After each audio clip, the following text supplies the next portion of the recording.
Bonjour à tous, vous écoutez Parlons d'Europe, émission animée par la Maison de l'Europe de Tours, Centre-Val de Loire, centre d'information Europe Direct. Notre thématique aujourd'hui sera l'identité culturelle européenne en compagnie de Monsieur Claude Olivieri. Bonjour Monsieur Olivieri. Bonjour. Merci beaucoup d'être avec nous aujourd'hui. Alors Monsieur Olivieri, vous êtes consultant international et spécialiste des relations culturelles internationales et du multilinguisme. Alors, est-ce que dans un premier temps, vous pourriez nous expliquer ce que l'on entend par identité culturelle, s'il vous plaît ? Bien, c'est un peu une gageure de parler d'identité culturelle et encore plus d'identité culturelle européenne, car ça consiste à mettre en perspective trois concepts même d'une complexité redoutable et qu'il est donc assez malaisé de définir. Alors, commençons par le concept central d'identité, qui est un concept qui interpelle aussi bien le philosophe que le politique. Et pour en rester au plan politique, ce qu'on peut constater, c'est que l'identité, c'est un concept qui est saturé d'idéologie, qui peut faire l'objet de revendications aussi bien à droite qu'à gauche, pour aller un petit peu vite. Regardons par exemple dans l'histoire de la décolonisation, c'est très souvent la culture et la langue que les peuples colonisés ont mis en avant pour affirmer leur volonté d'indépendance. Regardez aussi dans les mouvements nationalistes aujourd'hui, regardez par exemple en Corse, la question de la co-officialité de la langue corse, c'est un sujet d'actualité dont on parle aujourd'hui à Matignon d'ailleurs. Bon. De l'autre côté, l'identité est un concept qui est mis en avant à la droite et à l'extrême droite, dans les idéologies d'extrême droite, un petit peu en exploitant, je dirais même en surexploitant, un sentiment d'insécurité culturelle qui ferait peser des menaces de remplacement, de renversement de hiérarchie de civilisation. Donc d'un côté, on accentue évidemment les différences, alors qu'on peut avoir un concept d'identité culturelle qui soit plus ouvert et plus respectueux des différences. Et donc, quand on parle de culture, c'est une identité donc, culturelle. Oui. Donc, plus précisément, donc, par exemple, vous avez dit qu'il y a l'identité. Et au niveau de la culture, ça englobe beaucoup de choses. Exactement, mais je crois que c'est une question centrale parce que, à mon avis, l'identité, on n'a peut-être pas le temps de le démontrer aujourd'hui, mais l'identité européenne, c'est d'abord une identité culturelle, à mon sens. Regardez par exemple ce qui s'est passé, mais culturel au sens large du terme. Il ne faut pas prendre culture comme synonyme simplement d'expression artistique, de créativité, etc. Prenez un exemple. En 1992, lorsqu'il s'est agi de faire passer le traité de Maastricht au référendum, on a réuni le Congrès, c'est-à-dire l'Assemblée nationale et le Sénat, pour ajuster la Constitution et rendre le référendum possible. Et à ce moment-là, le traité de Maastricht, qui ouvrait de nouveaux champs de coopération et de travail européen, notamment en termes d'éducation, en termes de formation, en termes de culture, suscitait un certain nombre d'appréhensions, essentiellement chez les eurosceptiques et les europhobes. Et il s'est trouvé une majorité au Congrès, par précaution, pour rajouter à la Constitution française un article qui n'existait pas, et qui est l'article 2, qui précise la langue de la République et le français. Comme si on avait besoin d'un rempart pour se prémunir d'une espèce de hold-up culturel que ces méchants Européens voudraient faire contre notre culture et notre civilisation. Alors ça peut prendre des formes multiples. D'une manière plus anecdotique, par exemple, regardez, il y a quelques mois, quand il y a eu la rupture au sein du Front National entre Philippot et les tenants du Front National, eh bien, le Philippot, en sortant avec ses amis, était allé, c'était à Strasbourg, dans un restaurant, manger un couscous, et ça a été perçu et dénoncé comme une espèce de crime de lèse-majesté culturelle, manger un couscous, plat emblématique d'une ethnie soi-disant invasive, au lieu de sacrifier un plat national. Vous voyez, la culture, c'est quelque chose qui est très relatif et qui peut être mis en avant un peu, j'allais dire, à toutes les sauces pour filer la métaphore culinaire. Et quels pourraient être des éléments qui pourraient définir une identité culturelle européenne ? Alors, il y en a beaucoup parce que je dirais que, pour aller vite, l'histoire, la géographie et la politique. L'Europe, c'est d'abord une histoire compliquée qui est faite de beaucoup de drames, beaucoup de conflits, et en même temps d'un patrimoine absolument extraordinaire. Bon, d'autre part, la géographie. C'est un continent aux frontières incertaines. Et c'est difficile d'avoir un sentiment d'identité par rapport à un continent aux frontières floues. Et enfin, c'est une politique, et ça a été surtout le grand pari extraordinaire de Jean Monnet, après cette crise de la conscience européenne au lendemain de la guerre, eh bien, ça a été de construire une entité de manière à la fois visionnaire, pragmatique, et avec beaucoup de patience et de détermination pour faire en sorte de créer une entité nouvelle qui ne soit pas simplement limitée au libre-échange. Donc la culture se trouvait sous-jacente, non pas comme un point de départ, mais comme un point, je veux dire, ontologique. Nous vous retrouvons après la pause.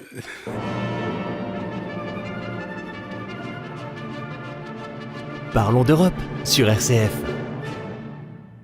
À 13h15 sur RCF, vous avez rendez-vous avec l'histoire. Véronique Alzieux et ses invités vous invitent à revivre une année, un événement, qu'il soit religieux ou historique, sous forme de feuilleton quotidien, créant ainsi une série pleine de rebondissements. La suite de l'histoire, du lundi au vendredi à 13h15. RCF, votre radio d'information et de culture en région Centre, Val-de-Loire. RCF. Vous écoutez Parlons d'Europe, émission animée par la Maison de l'Europe de Tours, Centre Val-de-Loire, centre d'information Europe Direct. Nous parlons aujourd'hui de l'identité culturelle européenne avec Monsieur Olivieri. Alors Monsieur Olivieri, est-ce que vous pourriez nous dire quelles ont été ou quelles sont les étapes de la construction de l'identité culturelle européenne ? Alors, c'est une vaste histoire, effectivement, qui remonte à l'Antiquité, puisque nous bénéficions d'un héritage intellectuel, culturel, religieux extraordinaire de la Grèce antique, de Rome, de l'apport du christianisme, avec des reformulations aussi exceptionnelles à l'époque de la Renaissance, avec l'humanisme, le XVIIIe siècle avec son cosmopolitisme et l'Europe des Lumières. Donc, le concept a été constamment retravaillé. Il s'est répandu, l'Europe était vraiment l'élément dominant dans le monde du XVIIIe siècle, du XIXe siècle. Tous les grands mouvements esthétiques, culturels, scientifiques sont en Europe. Pensez qu'en 1920, après la Première Guerre mondiale, l'essentiel des prix Nobel dans tous les domaines sont des prix Nobel européens. Donc il y a un rayonnement. Après, il y a eu cette crise de la conscience européenne au lendemain de la guerre, au lendemain d'Hiroshima, et il y a eu ce pari de Jean Monnet de reconstituer quelque chose. Alors il a constitué, comme chacun sait, de manière très, très empirique, à partir d'une volonté de construire la paix, à partir d'une valorisation des échanges économiques et énergétiques de l'époque. Et c'est quand même le seul exemple dans l'histoire de l'humanité où on a effectivement quelque chose qui, comme je le disais tout à l'heure, ne se limite pas à du libre-échange, mais englobe beaucoup de choses. Alors, il y a eu des étapes successives, il y a eu des traités, on les connaît, il y a eu des institutions, il y a eu aussi des bavures, des ratés, des crises, mais l'Europe résiste toujours aux crises et se revitalise en quelque sorte en reformulant. Finalement, le pire danger qui guette l'Europe, c'est peut-être l'indifférence, la somnolence. Et les crises, au moins, ça le mérite de réveiller. Alors, il y a eu des choses assez symboliques, très fortes. Le drapeau, l'hymne européen. Mais c'est pas évident parce que finalement, l'histoire de l'Europe, c'est des divergences qu'on va transformer en convergence. Le drapeau, c'est toujours quelque chose de très sacralisé, pour lequel on est prêt à mourir, mais personne n'est jamais mort pour un drapeau européen, sauf peut-être au moment de la crise ukrainienne à Kiev, sur la place Maïdan. Mais ce n'étaient pas des citoyens européens. Et ce n'étaient pas des citoyens européens, c'était des gens qui voulaient profiter de l'Europe pour se prémunir justement d'un danger ou préserver justement peut-être leur identité nationale face à des menaces.